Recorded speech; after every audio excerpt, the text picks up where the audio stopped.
Ndabaramukije inshuti z'umusaraba, aba hafi n'abakure, mu izina rya Yesu Kristo. Shalom shalom. Nongeye gushima Imana yongeye kudutiza uyu mwanya tukaba twongeye kubonana dushima Imana. Ndashimira Imana ko yongeye kumfasha kugira ngo twongere dukomeze cya kiganiro cyacu, dukomeje cya kiganiro cyacu cyitwa twibukiranye gusoma Bibiliya. Twibukiranye gusoma Bibiliya nahereye ku gitabo cy'ibyahishuwe, kubera ko igitabo cy'ibyahishuwe ni igitabo cya nyuma cy'ibitabo byose byo muri Bibiliya.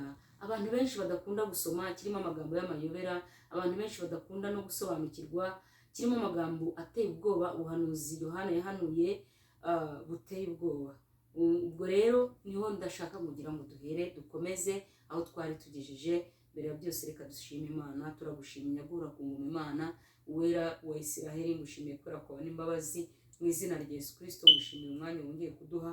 Mu izina rya Yesu Kristo tuguhaye karibu n'ikaze, Mwuka Wera tuguhaye karibu. Yesu Kristo tuguhaye karibu, Mana Data, nguterane natwe, uterane imitima yacu. Umuntu wese wumvira ijambo rigira aho rimukura naho rimwigiza, dore ni amagambo akomeye ariko kandi y'urujijo adasobanutse, ariko Mwuka Wera twabimufasha agende akangura imitima ya benshi. Urakoze Yesu ko umwami, urakoze Yesu kugira neza, urakoze Yesu ko ushobora byose, urakoze mwami w'abami. Mu izina rya Yesu Kristo wanesheje, amen.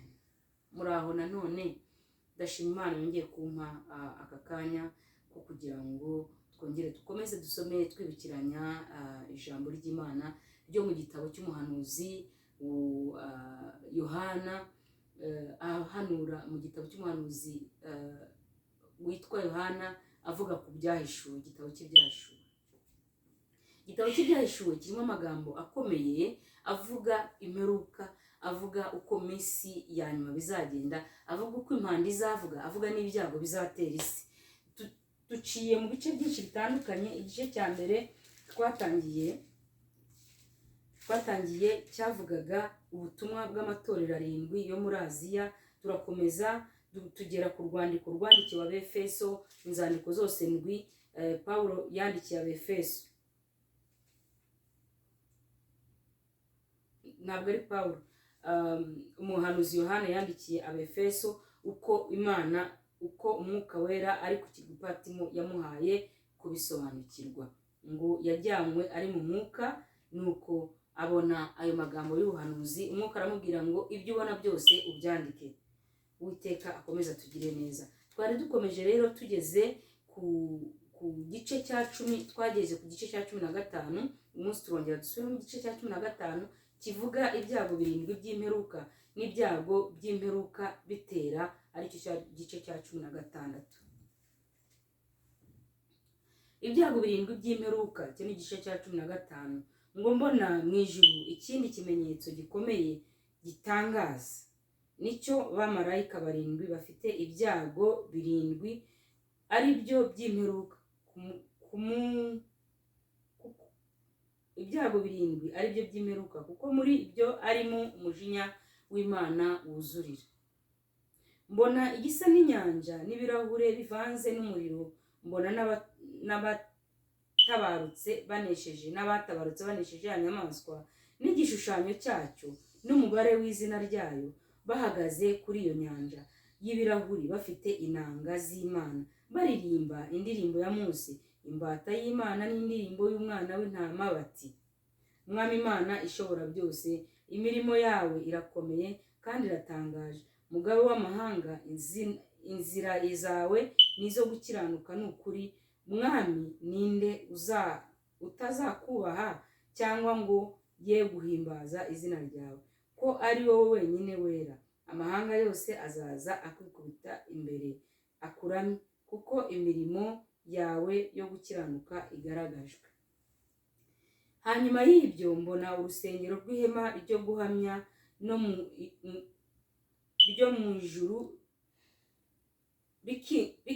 rukinguye, ruvamo ba bamarayika 7 bafite bya byago 7, bambaye imyenda y'ibitare itanduye irabagirana, kandi bambaye imishumi y'izahabu mu bituza.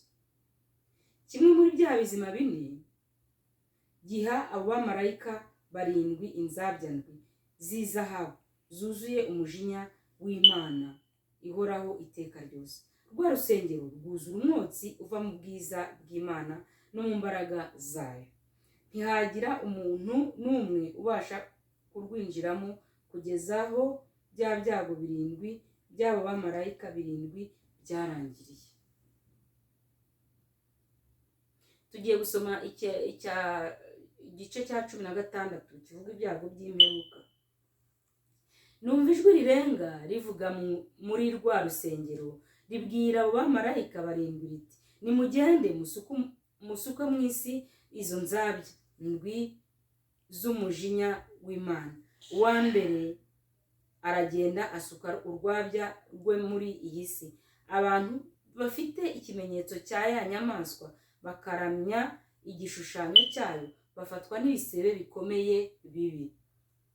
Uwa kabiri asuka urwabya rwe mu nyanja ihinduka amaraso nk'ay'intumbi. Ikintu cyose cyo mu nyanja gifite ubugingo kirapfa. Uwa gatatu asuka urwabya rwe mu nzuzi n'imigezi n'amasoko, nabyo bihinduka amaraso. Numva marayika w'amazi avuga ati, wawera we, uriho kandi wahozeho kandi uzahoraho, uri umukiranutsi kuko uko ariko wabitegetse. Bavushije amaraso y'abera n'abahanuzi, nawe ubahaye amaraso ngo abe ariyo banywa, nibyo bibakwiriye. Numva igicaniro kivuga kiti, ye Mwami Imana ishobora byose, amateka yawe n'ay'ukuri no gukiranuka. Nuko marayika wa 4 asuka urwabya rwe mu zuba, rihabwa kokesha abantu umuriro. Abantu botswa n'icyokere cyinshi, batuka izina ry'Imana ishobora kubateza ibyo byago, ntibihana ngo bayihimbaze. Marayika wa 5 asuka urwabya rwe ku ntebe y'ubwami ya ya nyamaswa. Ubwami bwayo bucura umwijima, kuribwa gutuma bahekenya indimi zabo, kandi kuribwa kwabo n'ibisebe byabo bituma batuka Imana nyir'ijuru, ntibihana imirimo yabo. Marayika wa 6 asuka urwabya rwe mu ruzi runini Ufurate. Amazi yarwo akamira kugira ngo inzira y'abami baturuka iburasirazuba yitegurwe. Nuko mbona mu kanwa ka cya kiyoka no mu kanwa ka ya nyamaswa no mu kanwa ka wa muhanuzi w'ibinyoma havamwo imyuka 3 mibi isa n'ibikere. Uko ariyo myuka y'abadayimoni ikora ibitangaza, igasanga abami bo mu isi yose ngo ibahururize kujya mu ntambara yo ku munsi ukomeye w'Imana ishobora byose. Dore nzaza nk'umujura, hahirwa uba maso akarinda imyenda ye, kugira ngo atagenda yambaye ubusa, bakareba isoni z'ubwambure bwe. Ibi ibateraniriza ahantu mu ruheburayo hitwa Harimagedoni. Marayika wa 7 asuka urwabya rwe mu kirere. Ijwi rirenga rivugira mu rusengero kuri ya ntebe riti, birarangiye. Habaho imirabyo n'amajwi no guhinda kw'inkuba. Habaho n'igishyitsi cyinshi, igishyitsi gikomeye gityo ntikigeze kubaho uhereye aho abantu babereye mu isi. Wa mudugudu ukomeye ugabanwamo 3. Imidugudu y'abanyamahanga iragwa, Babuloni ikomeye yibukwa imbere y'Imana ngo ihabwe agacuma k'inzoga, ariyo nkazi y'umujinya wayo. Ibirwa byose birahunga, kandi imisozi ntiyaboneka.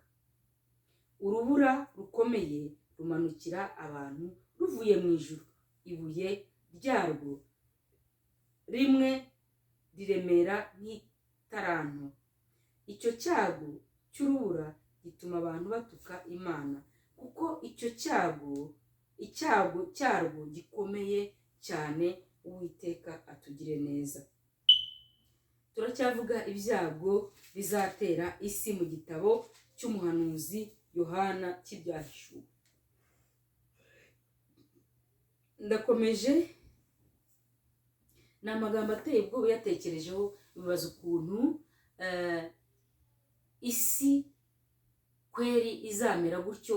Usomye amagambo njya nkunda kuyasoma ariko ukumva ni ibintu birenze ubwenge bwa muntu. Ibyago bizatera isi, inzoka y'imitwe 7 izategeka isi, izima izakora ibitangaza, ukumva ni ibintu birenze ubwenge bwa muntu. Ariko ijambo ry'Imana riravuga ngo nta jambo Imana yavuze ngo rihere ngo kugira ngo haveho n'inyuguti n'imwe ku jambo Uwiteka yavuze ngo riveho, ngo ahubwo nibura umusozi wakimuka ugakurwa ahawe. Bivuga ngo aya amagambo y'ubuhanuzi azasohora. Uwiteka tugirire neza, icyaduha tukabera amaso ubugingo kuko aribwo buzamubona. Yesu atugirire neza. Ndakwifuriza nanjye ndiyifuriza ngo natwe tuzabe muri babandi abera Uwiteka azajyana mu ijuru, abo bazima ingoma nawe, abera bazataha, abazahozwa amarira, abazakira ibyo byago by'isi. Yesu adufashe cyane. Igice cya 17 kiravuga ngo ibya maraya ukomeye uhetswe n'inyamaswa. Uwiteka tugire neza. Haza umwe wo muri ba bamarayika 7 bari bafite za nzabya ndwi, arambwira ati ngwino nkwereke iteka maraya ukomeye azacirwaho yicara ku mazi menshi. Niwe abami bo mu isi basamanaga nawe, abari mu isi bagasinda inzoga arizo busambanyi bwe. Anjyana mu butayu ndi mu mwuka, mbona umugore yicaye ku nyamaswa itukura yuzuye amazina yo gutuka Imana, ifite imitwe 7 n'amahembe 10. Uwo mugore yari yambaye umwenda w'umuhengeri n'umuhemba, yari arimbishijwe n'izahabu n'amabuye y'igiciro cyinshi n'imaragarita. Mu ntoki ze yari afite igikombe cy'izahabu cyuzuye ibizira n'imyanda y'ubusambanyi bwe. Mu ruhanga rwe afite izina ry'amayoberane ryanditswe ngo Babuloni ikomeye, nyina wa maraya kandi nyina w'ibizira byo mu isi. Imana tugire neza. Mbona ko uwo mugore asinze amaraso y'abera n'amaraso y'abahowe Yesu. Mubonye ndatangara cyane. Marayika arambaza ati ni iki kigutangaje? Reka nkumenere ibanga ry'uriya mugore n'iry'inyamaswa imuhetse, ifite imitwe 7 n'amahembe 10. Iyo nyamaswa ubonye yahozeho, nyamara ntikiriho, kandi igiye kuzamuka ivi kuzimu ijye kurimbuka. Abari mu isi amazina yabo atanditswe mu gitabo cy'ubugingo uhereye ku kuremwa kw'isi bazatangara babonye iyo nyamaswa yahoze ikaba itakiriho kandi ikazongera kubaho. Aha niho hakwiriye ubwenge n'ubuhanga. Iyo mitwe 7 niyo misozi 7 uwo mugore yicaraho, kandi niyo bami 7. 5 baraguye, umwe ariho undi ntaraza, kandi naza azaba akwiriye kumara igihe gito. Ya nyamaswa yariho ikaba itakiriho, iyo ubwayo ni uwa 8, nyamara kandi n'umwe muri bandi 7, kandi arajya kurimbuka. Ya mahembe 10 wabonye niyo bami 10 batarima, ariko bahabwa gutegekera hamwe na ya nyamaswa nk'abami kumara isaha imwe. Abo bahuje inama